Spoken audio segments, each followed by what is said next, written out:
Nguhaye ikaze muri aya makuru aramutse avugwa mu binyamakuru bitandukanye hirya no hino ku mbuga nkoranyambaga hirya no hino mu Rwanda.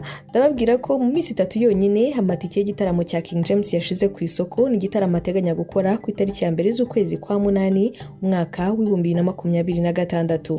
Naho umusifuzi wakubise umukinnyi wa Mukura Victory Sport yahagaritswe umwaka wose. Mu bijyanye n'ubutabera nuko polisi y'u Rwanda yafunze baruharwa bari barajujubije Abanyakigali. RIB yo yafunze 7 barimo noteri wigenga bagurishije ubutaka babwiyitirira. Muri Uganda irahira rya Perezida Museveni riteganijwe kuba muri ku kwezi kwa gatanu byamaze gutangazwa ko rizitabirwa n'abakuru b'ibihugu 35. Perezida Suluhu Samia yasabye Perezida Ruto kutari abagenzi mu buryo bw'abajeyi, yamwijeje ko mukubitira akanyafu. Hari nandi menshi ariko ku buryo burambuye ni mu kanya gato, banza ukande aho hasi kuri subscribe, ukore like, share ndetse utange n'igitekerezo cyawe muri comment. Ikaze. Reka aya makuru tuyahere mu bijyanye n'imyidagaduro. Mu minsi 3 yonyine amatike y'igitaramo cya King James yashize ku isoko. Ni amateka bidasanzwe. Ni nyuma y'iminsi 3 hashyizwe ku isoko amatike y'igitaramo cya King James yashyize ku isoko mu gihe hasigaye amezi 3 kugira ngo igitaramo cy'uyu muhanzi kibe ku itariki ya mbere z'ukwezi kwa munani 2026. Aya matike yashyizwe ku isoko ku itariki ya 2 Gicurasi 2026, ni ukuvuga mu mpera z'icyumweru gishize hari kwa gatandatu. Yashize ku isoko rero kuri uyu wa 5 Gicurasi 2026, byemeza ko acurujwe iminsi 3 gusa akaba ashize ku isoko. Itike ya make yo kwinjira muri iki gitaramo cyo kwizihiza imyaka 20 umuhanzi King James amaze mu muziki yaguraga 15,000, igakurikirwa n'ibihumbi 20, mu gihe hari ibihumbi 25 n'ibihumbi 35, mu gihe muri VIP ho yari ibihumbi 60 by'amafaranga y'u Rwanda. Amatike yo kuzahagarara ku meza ateye imbere y'urubyiniro yaguraga 2,000,000, naho abashaka kwicara muri suits bagasabwa kwishyura 3,5 n'igice. Icyakora aya yo yacurujwe atamamajwe. King James w'imyaka 36 y'amavuko yatangiye umuziki ubwo yigaga amashuri yisumbuye ku myaka 16 y'amavuko. Icyo gihe yigaga muri AP Rugunga. Uyu muhanzi watangiye umuziki mu mwaka 2006 ntabwo uruganda rw'imyidagaduro rwahise rumwakira. Gusa nawe ntabwo yigeze acika intege, ahubwo yaje kwamamara mu myaka ya 2008-2009 ubwo yasohoraga indirimbo yitwa Intinyi.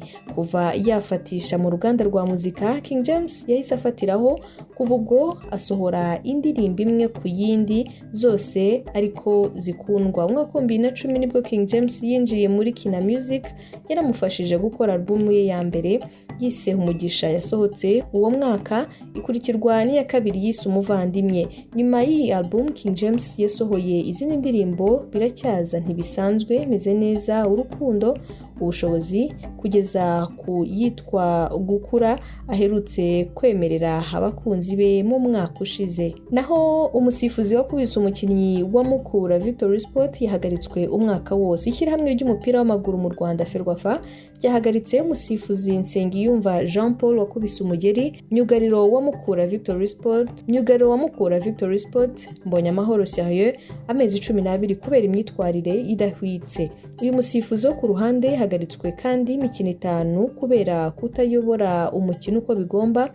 Ni mu gihe Nshimiyimana Remy Victor wari umusifuzi wo hagati kuri uwo mukino wahuje Mukura Victory Sport na Rutsiro FC ku cyumweru, we yahagaritswe imikino 5 kubera kugaragaza umusaruro muke mu kuyobora umukino.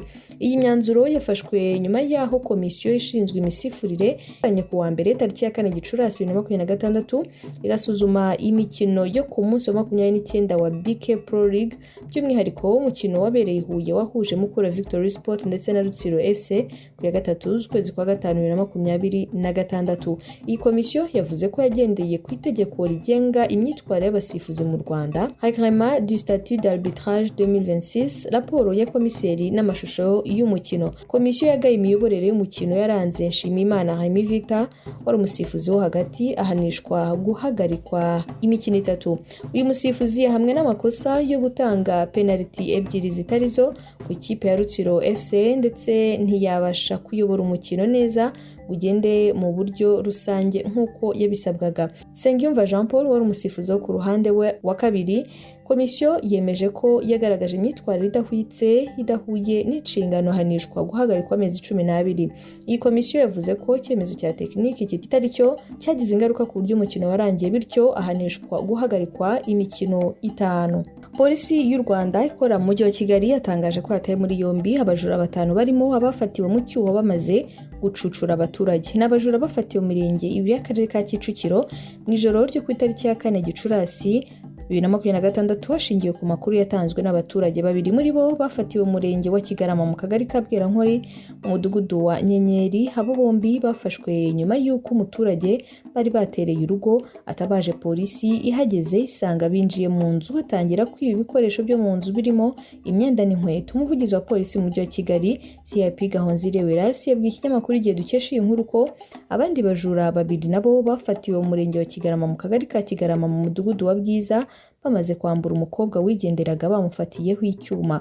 Ati bafashwe nyuma yo gutega umukobwa witwa Mutoniwase Asia, bamufatiraho icyuma bamutwara telefone ya iPhone. Bikimara kuba abaturage bahamagaye inzego z'umutekano bazibwira ko hari abasore 2 bateze umukobwa bakamwambura telefoni.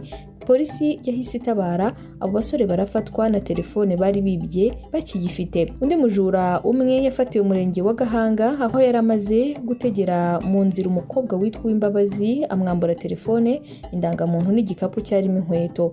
Uwo nawe yafashwe nyuma y'uko abaturage bahaye makuru polisi ikamushakisha imufatana n'ibyo yari bibye byose. CIP Gahonzire yongeyeho ko bakiri gushakisha abandi bajura bakoranaga nabo batawe muri yombi mu kwambura abaturage, harimo n'abandi baraye bateye abaturage mu kagari ka Karama mu murenge wa Gatenga.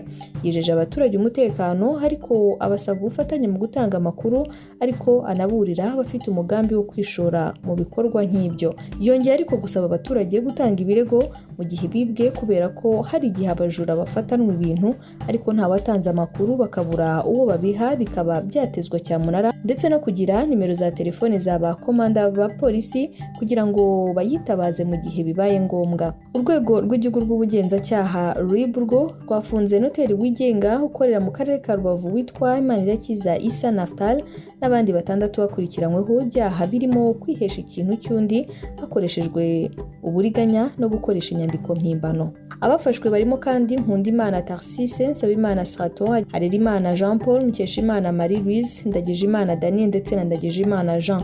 Iperereza ry'ibanze ryagaragaje ko bafashwe bacuza umugambi wo kugurisha ubutaka, aho hari abigize abakomisiyoneri abandi bigira ba nyir'ubutaka. Umuvandimwe wa nyir'ubutaka hiyongeraho na noteri wigenga wabafashije kwemeza hererekanya ry'ubutaka. Bafashwe bamaze kugurisha ubutaka bufite agaciro ka miliyoni 15 buherereye mu karere ka Rubavu, umurenge wa Rugerero, akagari ka Gisa, mudugudu wa Shwemo, bakayagabana bose uko ari 7. Umwe mu bakurikiranyweho ibi byaha witwa Nsabimana Strato muri Mutarama uyu mwaka yari yarekuwe by'agateganyo n'urukiko ngakurikiranwe ari hanze ku cyaha cyo kwihesha ikintu cy'undi hakoreshejwe uburiganya, aho we n'akandi gatsiko bibaga amafaranga ku masitasiyo ya lisansi bakoresheje uburiganya bwo kuri Momo. RIB yavuze ko dosiye yabo yoherejwe ubushinjacyaha. Bakekwaho ibyaha 4 ari byo kwihesha ikintu cy'undi hakoreshejwe uburiganya, guhimba, guhindura inyandiko no gukoresha inyandiko mpimbano, gushyiraho umutwe w'abagizi ba nabi cyangwa kubujyamo n'icyaha cyo kugurisha ikintu cy'undi. Ibi byaha byose baregwa igifite igihano gito ni igifungo cy'umwaka umwe, naho igihano kinini ni cy'imyaka 10. RIB yaburiye abantu bose bishora mu byaha nk'ibi kubireka, ahubwo bagashaka imibereho myiza mu buryo bukurikije amategeko. RIB kandi yihanangirije ba noteri bigenga bakoresha ububasha bw'inshingano bahabwa n'itegeko mu nyungu zabo bwite kubihagarika, ibasaba kubihagarika. Twerekeje makuru avugwa hanze y'u Rwanda. Irahira rya Perezida Museveni biteganijwe ko rizitabirwa n'abakuru b'ibihugu 35. Umunyamabanga mukuru w'ishyaka riri ku butegetsi muri Uganda, Richard Todwong, yatangaje ko ibirori byo kurahira kwa Yoweri Kaguta Museveni nka perezida w'iki gihugu bizitabirwa n'abakuru b'ibihugu 35. Ni ibirori biteganijwe kuba ku 12 Gicurasi 2026 ahazwi nka Kololo Ceremonial Ground mu murwa mukuru wa Kampala. Uretse kandi kandi abakuru b'ibihugu binategerejwemo abandi bayobozi 30 bo ku rwego rw'abadiplomate. Muri rusange bizitabirwa n'abagera ku bihumbi 40. Kugeza ubu ntiharatangazwa amazina y'abakuru b'ibihugu bazitabira ibirori. Mu rwego rwo korohereza abaturage bashaka kuzakurikirana uyu muhango, leta ya Uganda izatanga ikiruhuko kuri uwo munsi.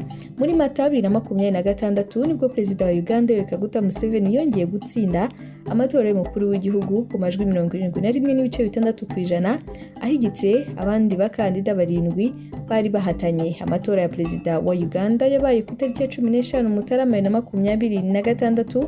Komisiyo y'amatora igaragaza ko mu bantu 21.6 bari kuri liste y'itora, 52.5% aribo bayitabiriye.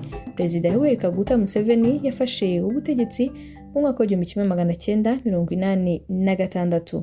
Tukiri mu karere ka Afurika y'Uburasirazuba, Perezida wa Tanzania Samia Suluhu Hassan yasabye mugenzi we wa Kenya William Ruto kutajenjekera ikibazo cy'urubyiruko rw'iyita Gen Z rugambiriye guteza akavuyo mu bihugu bya Afurika y'Uburasirazuba, amwizeza kumufasha. Ibi Perezida Suluhu yabigarutseho mu ijambo yavuze ubwo yakiraga Perezida Ruto uri mu ruzinduko rw'akazi muri Tanzania. Yavuze ko Tanzania idakwiriye kurebera no kwishimira ikibi cyakwibasira Kenya, ashimangira ko n'abayobozi ba Kenya bakwiriye kubigenza gutyo ku gihugu cye. Ati ntabwo dukwiriye gushungera ibibazo byaturuka ku gice kimwe cyangwa ikindi. Ku kibazo kivutse muri Kenya ni ikibazo cyacu, dufatanye kugikemura. Muri Tanzania havutse ikibazo, naho nuko bikwiriye kugenda. Perezida Suluhu yakomeje abwira Ruto ko badakwiye kujenjekera ikibazo cy'urubyiruko rukunze guteza imyigaragambyo muri Kenya, ndetse mu mezi make ashize ikaba yari yageze no muri Tanzania.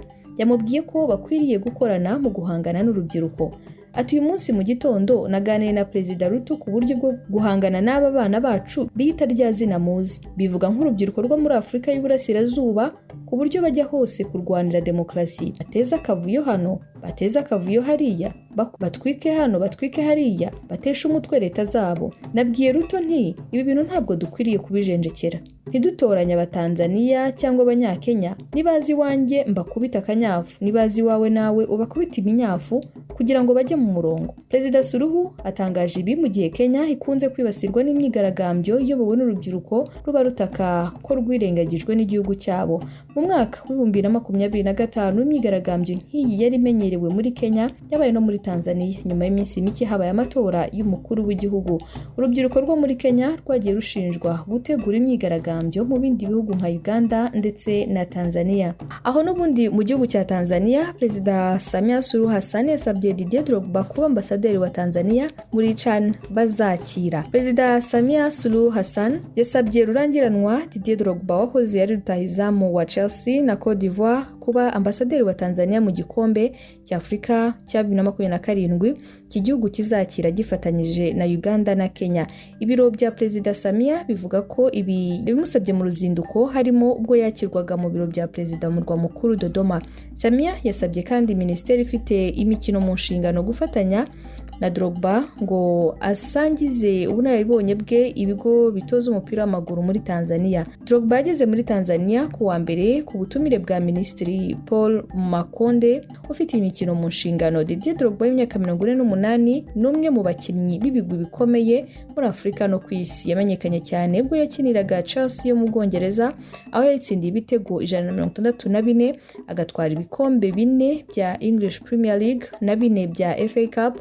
Ikipe y'igihugu cye nayo yayitsindiye ibitego 65. Iruhande rw'umupira w'amaguru, Drogba afatwa nk'intwari wabo, aho yagize uruhare mu guhagarika intambara y'imbere muri Cote d'Ivoire yari imaze hafi imyaka 3.